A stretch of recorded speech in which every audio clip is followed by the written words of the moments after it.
I use a lot of tools when I'm planning a ride.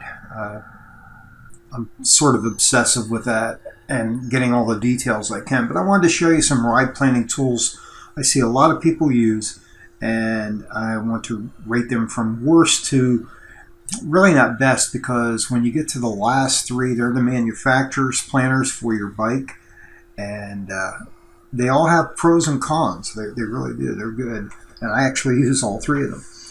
But I want to start with the worst. That would be Google Maps. The problem with Google Maps is you can only do up to 10 points. So if you're planning a true route that's going to, say, take you on a 3-hour ride, hopefully you're doing more than 10 turns. The other drawback is that even if you did it with 10 turns, you run into a problem, because when you look at it on your phone, it will not translate to each turn. It doesn't do a route on your phone. So as soon as you do that, you've got a problem. You're going from point A to point B and you're done. Major problem. So let's move on from that one.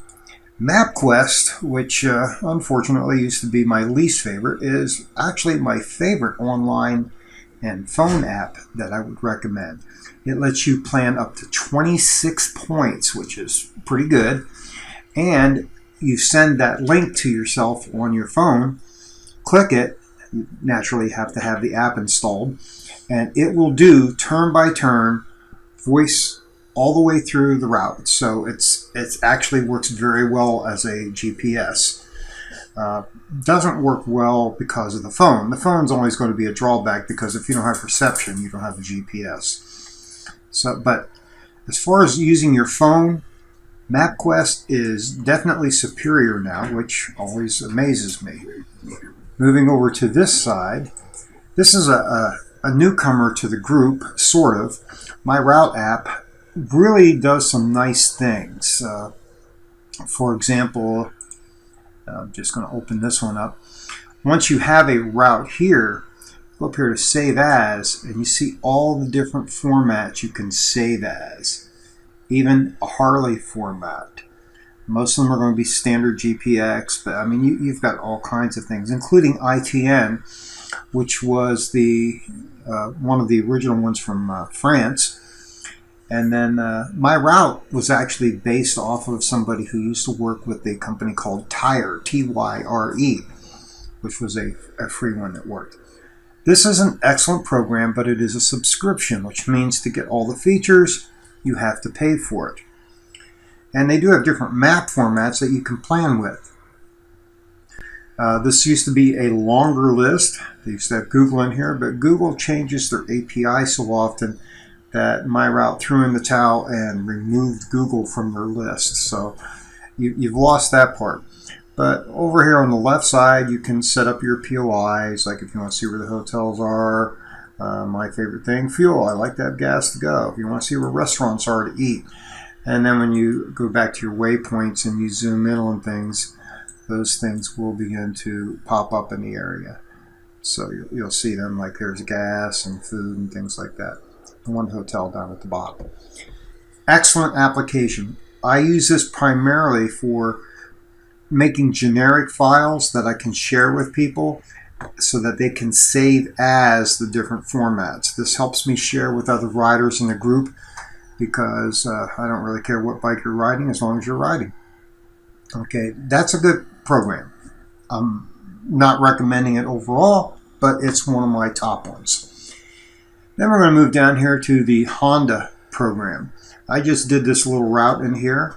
The Honda app is very good. You can export to GPS. And one of the important things that I really like is that you can import from your GPS. So you can click on import here and choose a GPX file to import. You may have gotten that GPX file from somebody that did it in another program, like My Route or the Harley Planner or the Indian Ride Command.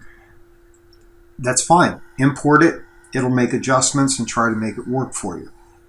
Good program, very easy to use. The nice thing about this, again, is the import from GPS, because now you can create it in something else and share it with your people that are riding Hondas. Harley Ride Command is Actually very good. I like using this from time to time. I've done some routes here. Look at Devil's Triangle. To me, the Harley Ride Command is right up there with the other top three. I mean, it's a nice feature. It's easy to plan with, but it is superior in finding your route as far as whether or not it reached unpaved roads. The other ones I've used aren't as good as Harley's Ride Planner when it comes to finding unpaved roads, or identifying them. You plan a route, you see a nice curvy road, and then when you get there it's not paved. That's not a good thing. So the Harley Ride Planner, very good. It does have some problems though. You can export this GPX if you plan in here and then use it in other programs, but you cannot import into Harley Ride Command. That was a feature they used to have. They removed it a couple years ago. There is no import feature anywhere, which is, to me, a major loss, because now I can't share back and forth. Over here in the lower right is your download. So you can download your GPX to a thumb drive and share it with people, or you can email it to them. That's all good. But the lack of an import means you can share with other people, but they can't share with you because of the proprietary properties. Finally, the one I use the most, but the reason I use this the most is I ride an Indian. Okay, so Ride Command is excellent. I've planned hundreds of rides on this. I've been able to take these rides and actually import them into my route app. I've imported them into the Harley. No, you can't import in Harley. I've imported them into the Honda. And that's really about all I have. I feel bad. I wish Harley would bring that back. It was a good feature. But easy to plan in. When you plan a route, you get over here and you can plan you put in your first place and everything. But you can do your points of interest, routes, track rides, etc. like this. A drawback with this is when you do points of interest, you can't really isolate points of interest. You can't say, well, I just want to look for a gas station. You can't say, I just want to look for this. Another drawback with this is that you cannot say, I want curvy roads, or shortest route, or the fastest route at this point. Now, when you import it to your bike, you can make that modification, but now your bike is modifying your route that you plan. So it's something to seriously consider on this. Other ones like the Honda and the Harley, they do let you select those different modes, so those are good. But that's just an idea of what you can use out there for planning your rides. Quite honestly, I use a lot of features because I want to cross-check and make sure my rides are planned accurately. Many of my rides cover multiple days, hundreds, sometimes thousands of miles. So for me, it's very important to be able to identify things along the way. Planning rides is a lot of fun, I think, but use all your tools. They're good for you.